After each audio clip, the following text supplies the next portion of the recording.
உணவுகளை உண்ணும்போது குற்ற உணர்ச்சியோட உணவுகளை உண்ணக்கூடாது. உணவுங்கிறது எவ்வளோ அற்புதமான விஷயம். ஒரு குற்ற உணர்ச்சியோட உணவுன்னா மாமிசத்தை சாப்பிட்றதெல்லாம் குற்ற உணர்ச்சியோட உணவுகளை உண்றது தான். அது அப்போ ஒரு உணவை உண்றதுக்கான அது ஒரு புனிதமான ஒரு செயல். உணவு உண்பது, நமது உடல் உருவாகுவது, இவ்வளோ காலம் மனித இனம் உயிர் வாழ்வது, இன்னும் எத்தனையோ காலம் வாழப்போகுது அப்படிங்கிற மாதிரி ஒரு குற்ற உணர்ச்சியோடு இப்போ மாமிசத்தெல்லாம் உண்றதுங்கிறது ஒரு குற்ற உணர்ச்சியோடு அந்த உணவை உண்ணுகிற ஒரு செயலாகும். துடி துடிக்க உயிர்களை கொன்று அந்த இறைச்சியை சாப்பிடுவது இதெல்லாம் மிகப்பெரிய குற்றம். அந்த குற்ற உணர்ச்சியோடு அந்த உணவுகளை நம்ம உண்ணுகிற வழக்கம்தான் அந்த மாமிச உணவுங்கிறது. அது ஒரு ஆடம்பரமான உணவு தான். மாமிச உணவுலாம் ஒரு ஆடம்பரமான உணவு. ஆடம்பரம்னாலே அது அழிவு தான். எளிமையான உணவு கிடையாது.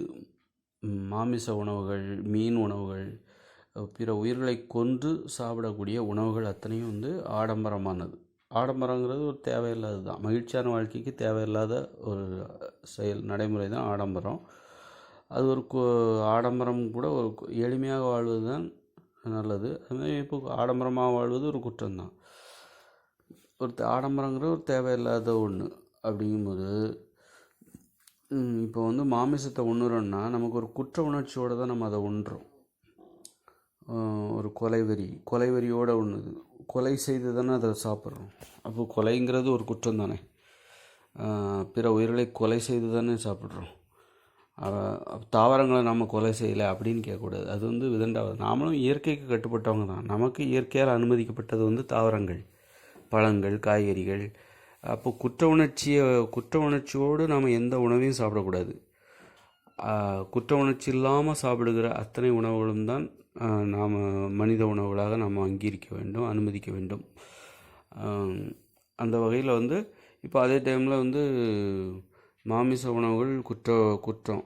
அது ஒரு குற்ற உணவுகள். அதே மாதிரி நம்ம உடலை நாமே அழிச்சிக்கிற மைதா, வெள்ளைச்சீனி, பேக்கரி உணவுகள், பரோட்டா, அப்புறம் இந்த மாதிரி உணவுகளும் உண்டாலும் நமக்கு குற்ற உணர்ச்சி ஏற்படும்.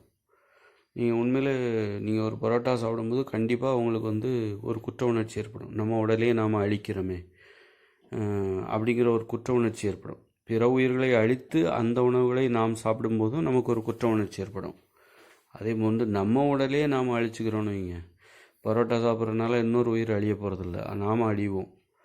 அப்படிங்கும்போது அப்போ அதுவும் ஒரு குற்ற உணர்ச்சி. நம்மளை பார்த்து இன்னும் நம்ம குடும்பத்தில் உள்ளவங்க சாப்பிடுவாங்க.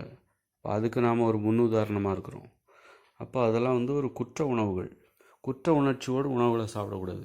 உணவுகளை சாப்பிடும்போது நமக்கு குற்ற உணர்ச்சியே ஏற்படக்கூடாது. அதை தான் அடையாளமாக எந்த உணவுகளை நாம் சாப்பிட்ணும் அப்படிங்கிறதுக்கான அடையாளமே உணவுகளை சாப்பிடும்போது நமக்கு குற்ற உணர்ச்சிகள் ஏற்படக்கூடாது. குற்ற உணர்ச்சிகள் ஏற்படுகிறதா, அத்தகைய உணவுகளை நாம் தவிர்த்துவிட வேண்டும்.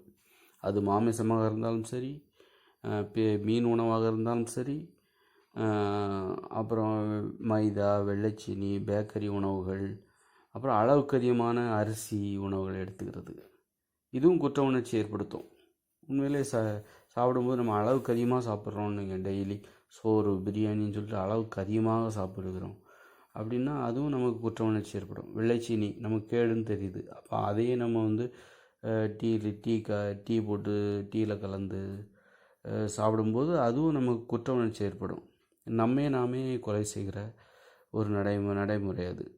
அப்போது எந்த உணவுகளை சாப்பிடும் பொழுது நாம் இது ஒரு அளவுகோலாக வச்சுக்கணும். குற்ற உணர்ச்சிகள் ஏற்படுகிறதோ அத்தகைய உணவுகளை தவிர்க்க பழக வேண்டும். அப்போ நாம் குற்றவாளி என்கிற ஒரு நிலையிலிருந்து விடுபடுவோம். நாம் எல்லாம் குற்றவாளியா?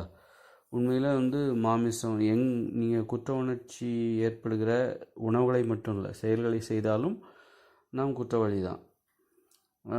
அந்த வகையில் இதை ஒரு அளவுகோலாக வச்சுக்கிட்டு நாம் ஒரு குற்றம் செய்கிறவர் என்கிற அந்த தகுதியிலிருந்து விடுபட வேண்டும்.